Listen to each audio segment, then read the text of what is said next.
उड़न परी का उड़ने वाला जादुई लहंगा। रेनू एक छोटे से गांव में अपने पति महेश और अपनी 6 साल की बेटी मिष्टी के साथ रहती थी।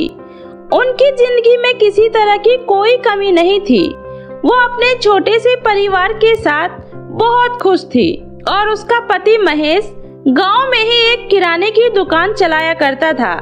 ऐसे ही एक दिन, माँ मुझे नींद नहीं आ रही है। क्यों? मेरी बेटी को नींद क्यों नहीं आ रही है? माँ आप मुझे कोई कहानी सुना दो ना, फिर मुझे नींद आ जाएगी।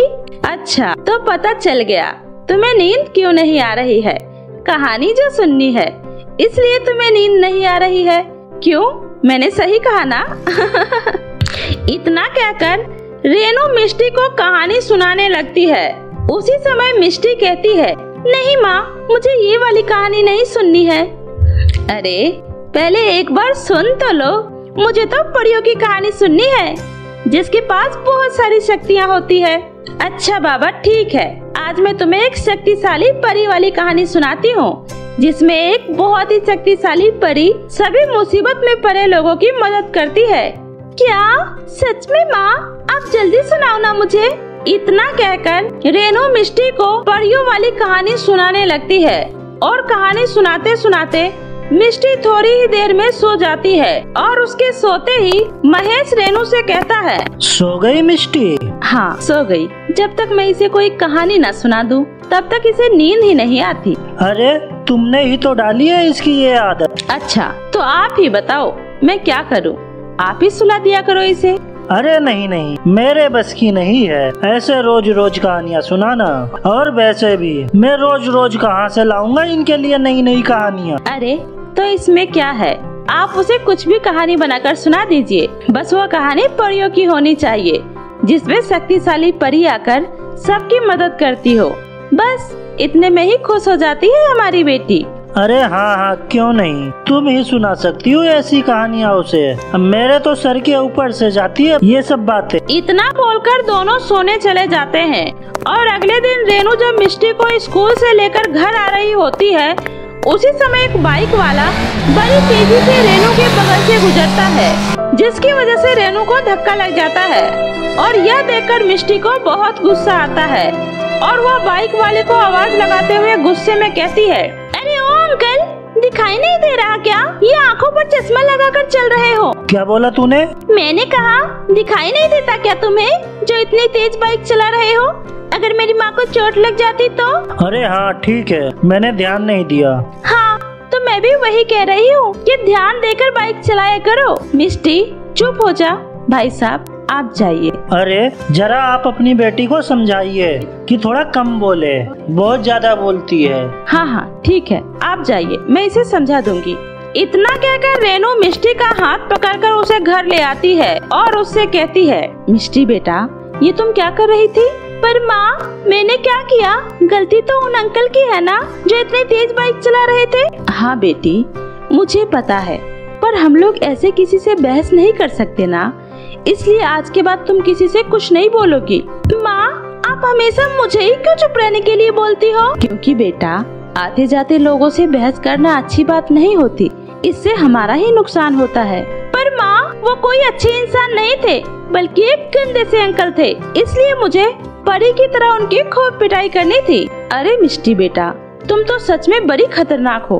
अरे सोचो अगर तुम्हें कोई जादुई शक्तियाँ मिल जाए तो तुम तो लोगों का बहुत बुरा हाल कर दोगी। हाँ माँ, और सबसे पहले मैं उन गंदे अंकल की बहुत अच्छे से पिटाई करूँगी। हाँ। रेनू मिष्टी की ऐसी बातें सुनकर हंसने लगती है और कुछ दिन बाद फिर से ऐसा ही होता है। जब मिष्टी अपने दोस्तों के साथ बगीचे में खेल रही होती है, उसी बीच उसका एक पड़ोसी कूड़े से भरा डस्टबिन लेकर आता है और उस बगीचे में फेंक देता है और वहाँ से जाने लगता है। तभी मिष्टी उसे रोककर उनसे कहती है, अरे आंटी आप ये अपना कचरा इस बगीचे में क्यों फेंक रही हो? अरे ये मेरा कचरा नहीं है, तुम्हें कोई गलतफहमी हुई है। अरे आप कितनी झूठ बोल रही हो, मैंने अभी आपको देखा था कचरा फेंकते हुए, तो आप झूठ क्यों बोल रही हो? ओ बच्ची तो अपना मुंह बंद कर और चुपचाप अपने घर जा, समझी? रेनू मिष्टी को फिर से किसी से बहस करता देख जल्दी से घर से बाहर आती है और और उस महिला से माफी मांगकर मिष्टी को अंदर ले जाती है। माँ, आपने उन गंदी आंटी से माफी क्यों मांगा? आपको तो पता है ना, गलती उन आंटी की थी। अरे बेटी, मैंने तुम्हें समझाया था ना कि ऐसे किसी से लड़ाई करना अच्छी बात नहीं है। तो मेरी बात समझते क्यों नहीं हो? माँ, आप उन आंटी को उनकी गलती बताने की जगह मुझे ही डांट रही हो। जाओ, मैं आज के बाद किसी से भी बात नहीं करूँगी। इतना बोलकर मिष्टी रोते हुए अपने कमरे में चली जाती है। और जब रेनू उसे मनाने के लिए उसके कमरे में जाती है तो वो देखती है कि मिष्टी बहुत ज्यादा रो रही होती है और वह किसी से भी कोई बात नहीं करना चाहती थी। इसलिए रेनू उसे बड़े प्यार से समझाते हुए कहती है, अच्छा बेटा, मेरी बात सुनो। तुम जानना चाहती हो ना कि मैं किसी से लड़ाई क्यों नहीं करती और सबको इतनी आसानी से माफ कर देती हूँ? तो इसे समझने के लिए तुम्हें मेरी बात को ध्यान से सुननी होगी। अच्छा ठीक है, तो चलो मेरे साथ, मैं तुम्हें एक चीज दिखाती हूँ। तुम्हें पता है, तुम्हारी दादी और मेरी सासू माँ, उन्हें तो तुम जानती ही हो ना? हाँ, मेरी दादी का नाम सुषमा था ना। पर तुम्हें पता है तुम्हारे दादा उन्हें क्या कहते थे? तुम्हारे दादाजी उन्हें उड़ती परी कहकर बुलाते थे। क्या उड़ती परी? पर दादाजी दादी माँ को ऐसे क्यों बुलाते थे? क्योंकि तुम्हारी दादी जी के पास ऐसी कई अनोखी शक्तियाँ थी जिससे वो आसमान में कहीं भी उड़ सकती थी और कोई भी काम बड़े ही आराम से कर सकती थी। इतना कहकर रेनू मिष्टी को एक संदूक के पास लेकर जाती है और उस संदूक को खोलते ही उसमें से एक लाल कलर की पोटली निकलती है और रेनू उस पोटली को खोलकर उसमें से एक चमकता हुआ लहंगा निकालकर उसे पहन लेती है और कहती है, तुम्हें पता है मिष्टी बेटा, तुम्हारी दादी को वो सारी शक्तियाँ कहाँ से मिलती थी? इस जादुई लहंगे की मदद से। इस जादुई लहंगे को पहनकर वो कोई भी काम बड़े आराम से कर सकती थी। अपनी माँ को चमकते हुए जादुई लहंगे में देखकर मिष्टी जोर से चिल्लाते हुए कहती है, इसका मतलब मेरी माँ भी एक परी है। अरे बेटा, थोड़ा धीरे बोलो वरना किसी को पता चल जाएगा। पर माँ, आपने आज तक मुझे इसके बारे में क्यों नहीं बताया? क्योंकि बेटा, मैं नहीं चाहती थी कि इस जादुई लहंगे के बारे में किसी को कुछ भी पता चले, क्योंकि हमें यह जादुई लहंगा लोगों की मदद करने के लिए मिला है, न कि किसी को डराने या धमकाने के लिए। इसलिए मैं हमेशा तुम्हें लोगों से लड़ाई झगड़ा करने के लिए मना करती हूँ। माँ, मुझे माफ कर दो, मैं आज के बाद किसी से लड़ाई नहीं करूँगी। पर माँ, मुझे भी एक बार हवा में उड़ना है, आप एक बार मुझे भी हवा की सैर कराओ ना। अच्छा बाबा, ठीक है, मैं तुम्हें कल रात में करवाऊंगी, पर अभी मैं इस लहंगे को उतार कर रख देती हूँ वरना कोई आ जाएगा। रेनू जैसे ही वो जादुई लहंगा उतारती है उसी समय वहाँ पर महेश आ जाता है और वह कहता है, अरे मुझे तो पता ही नहीं था कि मेरी पत्नी एक उड़न परी है। तो क्या मेरी उड़न परी मुझे भी एक बार हवा की सैर कराएगी? रेनू अगले दिन दोनों को रात में हवा की सैर कराने का वादा करती है, लेकिन अगले दिन शायद कुछ और ही होने वाला था, क्योंकि सुबह होते ही उस गांव की धरती एकदम से हिलने लगती है और लोगों के घर टूटकर गिरने लगते हैं और इस भूकंप के झटके की वजह से गांव के कई घर टूट जाते हैं और घर के नीचे दबे हुए लोग मदद के लिए आवाज लगा रहे होते हैं। उसी समय वहाँ पर हवा में उड़ती हुई एक औरत आती है जिसने अपने चेहरे पर मास्क लगा रखा था और वह लोगों को दबे हुए पत्थरों के नीचे से बाहर निकालकर उनकी जान बचा लेती है और उड़ते हुए जाकर एक छत पर खड़ी हो जाती है, जिसके बाद गांव के सभी लोग उसकी इस बहादुरी को देखकर उसके लिए तालियां बजाते हैं। लेकिन किसी को ये नहीं पता होता है कि वह कौन है, सिवाय महेश और मिष्टी के। मरी हुई माँ की जादुई चूड़ी। रौनकपुर गांव में पायल अपने माँ पिताजी के साथ रहती थी। पायल के पिता कैलाश उस गांव के सरपंच थे। ईश्वर की कृपा से उनके घर में किसी भी चीज की कोई कमी नहीं थी। सब कुछ बहुत अच्छा चल रहा था, लेकिन भगवान को कुछ और ही मंजूर था। पायल की माँ की अचानक से तबीयत खराब हो जाने से उसकी मृत्यु हो जाती है। माँ के गुजर जाने के बाद पायल बिल्कुल अकेली हो जाती है। तभी पायल के पिताजी पायल के पास आते हैं और पायल से बोलते हैं, पायल बिटिया, तुम थोड़ा बहुत कुछ खा लो, कल से तुमने कुछ नहीं खाया है बेटा। नहीं पिताजी, मुझे कुछ नहीं खाना, मुझे बिल्कुल भी भूख नहीं है। प्लीज पिताजी, आप यहाँ से चले जाइए, मुझे थोड़ी देर के लिए यहाँ अकेला छोड़ दीजिए पिताजी। कैलाश को समझ नहीं आ रहा था कि आखिर वो करे तो क्या करे। गांव वालों और परिवार वालों के कहने पर कैलाश ने रीता नाम की औरत से दूसरी शादी कर ली। कैलाश रीता को अपने घर लेकर आता है और अपनी बेटी पायल से परिचय कराते हुए बोलता है, रीता, ये मेरी बेटी पायल है। मैंने अपनी बेटी के लिए ही तुमसे शादी की है, इसलिए तुम मेरी बेटी का अच्छे से ख्याल रखना। आप चिंता मत करिए जी, मैं पायल को उसकी माँ की कमी कभी भी महसूस नहीं होने दूंगी। पायल बेटा, आज से तुम इनके साथ रहना, अब से ये आपकी माँ है। पायल माँ का शब्द सुनते ही बहुत खुश हो जाती है और वह कहती है, माँ, इतने दिनों से आप मुझे छोड़कर कहाँ चली गई थी? माँ, आपके बिना मैं बिल्कुल अकेली हो गई थी। अब से आप मेरे साथ ही रहना, मैं अब आपके साथ ही खेलूंगी और आपके साथ ही रहूंगी और अब मैं आपको कहीं भी जाने नहीं दूंगी माँ। हाँ हाँ मेरी प्यारी बिटिया, मैं अब तुम्हारे पास ही रहूंगी। मैं यहाँ जाने के लिए थोड़ी ना आई हूँ। और हाँ, मैं अपने साथ तुम्हारे लिए एक छोटी सी प्यारी बहन भी लाई हूँ। क्या सच में माँ? कहाँ है मेरी प्यारी बहन माँ? पायल बिटिया, मेरी बेटी विदेश में पढ़ाई करती है।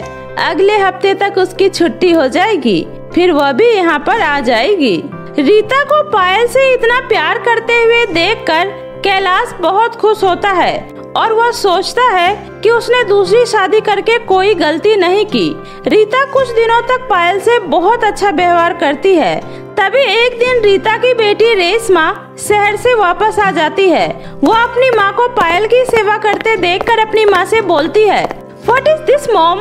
आप तो इस लड़की के पीछे नौकरानी की तरह लगी रहती हो। मुझे तो ये बिल्कुल भी अच्छी नहीं लगती, ये बिल्कुल गवार लगती है, गवार। रेशमा बेटा, ये लड़की गवार ही है, लेकिन क्या करूं? कैलाश इस लड़की से बहुत प्यार करता है। अगर इस गवार ने अपनी बाप से कुछ भी बता दिया तो हमारा इस घर में रहना मुश्किल हो जाएगा बेटी। माँ, आप टेंशन मत लो, मेरे पास एक बहुत ही अच्छा आइडिया है। और फिर रेशमा अपनी माँ को कुछ सिखाती है। उसके बाद रीता और रेशमा दोनों माँ बेटी मिलकर पायल के ऊपर अत्याचार करना शुरू कर देती है। कैलाश जब घर में होता है तब तो रीता पायल से झूठा प्यार करने का नाटक करती है और जैसे ही कैलाश किसी काम से बाहर जाता है तो वो पायल पर अपना अत्याचार करना शुरू कर देती है। तभी एक दिन कैलाश के घर आते ही रीता डाइनिंग टेबल पर खाना रखकर चिल्लाते हुए बोलती है, पायल बेटा, बेटा देखो, मैंने आज तुम्हारे लिए तुम्हारे पसंद के खीर, पूरी और पनीर की सब्जी बनाई हूँ। अरे भाग्यवान, इतना सब कुछ बनाने की क्या जरूरत थी? कोई बात नहीं जी, अब तो मेरी आदत ही पड़ चुकी है, क्योंकि पूरे दिन तो मुझे किचन में ही खड़ा रहना पड़ता है। पायल को हर समय कुछ न कुछ खाने का जो मन करता रहता है। तभी उधर से रेशमा आती है और बोलती है, माँ, मैंने पायल के सारे गंदे कपड़े धुल दिए हैं और उसके कमरे की सफाई भी अच्छे से कर दी है। देखो ना माँ, पायल के कमरे की सफाई करते वक्त मेरे हाथ में कांच का टुकड़ा भी चुभ गया। वो पायल ने कांच का गिलास जमीन पर गिरा दिया था ना, मेरे हाथ में बहुत दर्द हो रहा है माँ। रीता, तुमने पायल को कुछ ज्यादा ही सर पे चढ़ा रखा है। वह तुम दोनों से इतना काम करवाती है। आज आने दो उसे, अभी बताता हूँ। बहुत बिगड़ गई है ये लड़की। अरे कोई नहीं जी, जाने दीजिए, वह अभी बच्ची है, जब बड़ी होगी तो खुद ही समझ जाएगी। अब मैं पायल को उसके कमरे में ही खाना देकर आती हूँ, जब तक आप दोनों खाना खाइए। उसके बाद रीता खाना लेकर पायल के कमरे में जाती है। तभी पायल रीता से बोलती है, माँ, आपने मेरे कमरे को बाहर से लॉक क्यों कर दिया? माँ, मुझे नीचे जाना है, मुझे पिताजी से मिलना है। पायल की ये बातें सुनकर रीता पायल को जोर से तमाचा मारते हुए बोलती है, अच्छा तो तू नीचे अपने बाप से हम दोनों माँ बेटे की शिकायत करने जाएगी? जुबान काट कर रख दूंगी अगर तूने अपने बाप से कुछ भी कहा तो। और देख, मैं तेरे पसंद के सारे खाने लेकर आई हूँ, पूरी खीर, पनीर की सब्जी खाएगी? हाँ माँ, मुझे खाने को दे दो, मुझे बहुत जोरों की भूख लगी है, मैंने आज सुबह से कुछ नहीं खाया है। अच्छा, तो तुझे जोरों की भूख लगी है, ये ले, खा ले। इतना बोलकर रीता खाने की प्लेट को अपने हाथ से नीचे जमीन पर पटक देती है। आवाज सुनकर कैलाश और रेशमा पायल के कमरे में आ जाते हैं। तभी रीता जोर जोर से रोने का नाटक करने लगती है और रोते हुए बोलती है, पायल बेटा, क्या खाना इतना बेकार था कि आपने खाने की प्लेट को ही फेंक दिया? फेंकने की क्या जरूरत थी बेटा? अगर तुम मुझसे कहती तो मैं तुम्हारे लिए दूसरा खाना बनाकर ले आती। मुझे माफ कर दे बेटा, मुझसे गलती हो गई। ये आप क्या नाटक कर रही हो माँ? खाने की प्लेट तो आपने फेंका है और पिताजी के सामने मुझे बदनाम कर रही हो। पिताजी, आप इन दोनों माँ बेटी की बातों में मत आना। ये लोग बहुत बुरे हैं पिताजी। मुझे इन दोनों से बचा लो पिताजी। मुझे इन दोनों से बहुत डर लगता है पिताजी। चुप कर पायल, मुझे सब कुछ पता चल चुका है। झूठ बोलने की कोई हद होती है। ये दोनों तुमसे इतना प्यार करते हैं और तुम इन दोनों पर ही झूठा इल्जाम लगा रही हो।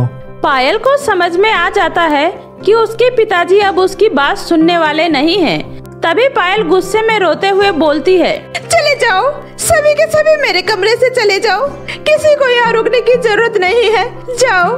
देखा पापा आपने इस बदतमीज लड़की को? अब चलिए पापा, यहाँ इसके पास रुकने की कोई जरूरत नहीं है। इसके बाद पायल अपने कमरे को अंदर से बंद करके अपनी माँ की तस्वीर को देखकर खूब रोती है और अपनी मरी हुई माँ की तस्वीर से बोलती है, माँ, अब मुझे छोड़कर क्यों चली गई माँ? मैं जिस औरत को अपनी माँ समझ रही थी वो तो डायन है, डायन। अब मुझे छोड़कर कहाँ चली गई माँ? मुझे आपकी बहुत याद आ रही है माँ। मैं इन लोगों के साथ नहीं रहना चाहती हूँ माँ। मैं आपके पास आना चाहती हूँ। मुझे अपने पास बुला लो माँ। पायल को रोता देखकर उसकी माँ की आत्मा वहाँ प्रकट हो जाती है और पायल से बोलती है, पायल बेटी।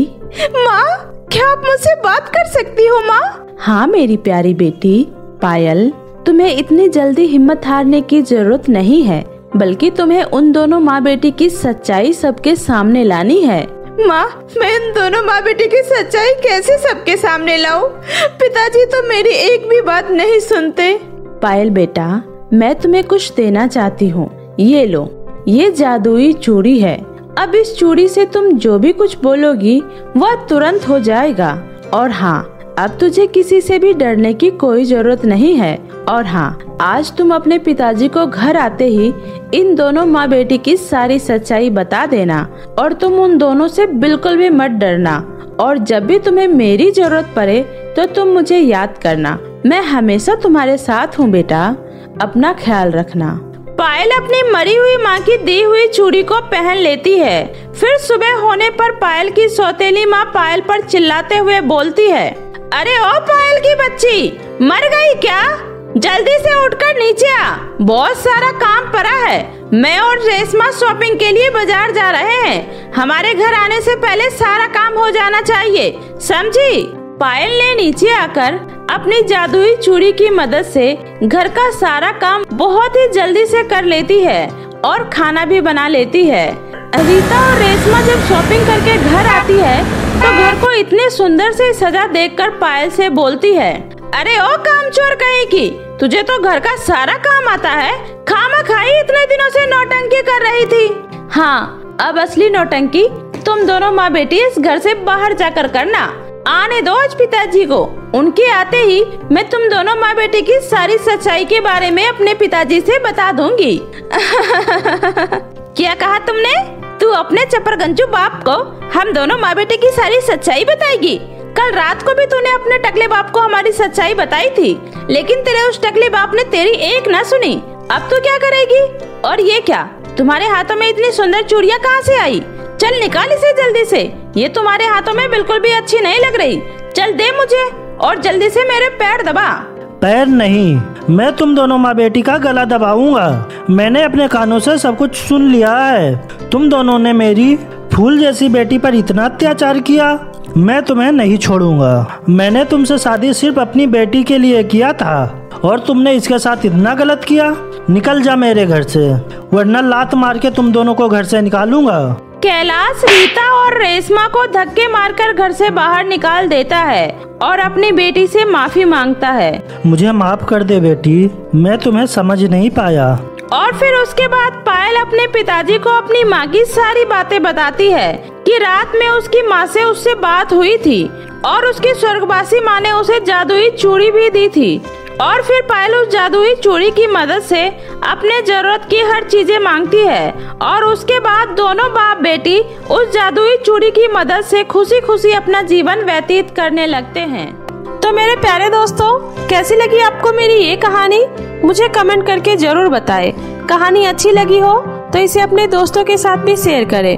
और हाँ दोस्तों, अगर आपने अब तक मेरे चैनल जादुई टीवी को सब्सक्राइब नहीं किया है तो जल्दी से नीचे लाल बटन दबाकर अभी सब्सक्राइब कर ले। तो मिलती हूँ ऐसे ही फिर किसी नई मजेदार जादुई कहानी के साथ। तब तक अपना ध्यान रखें। बाय बाय दोस्तों।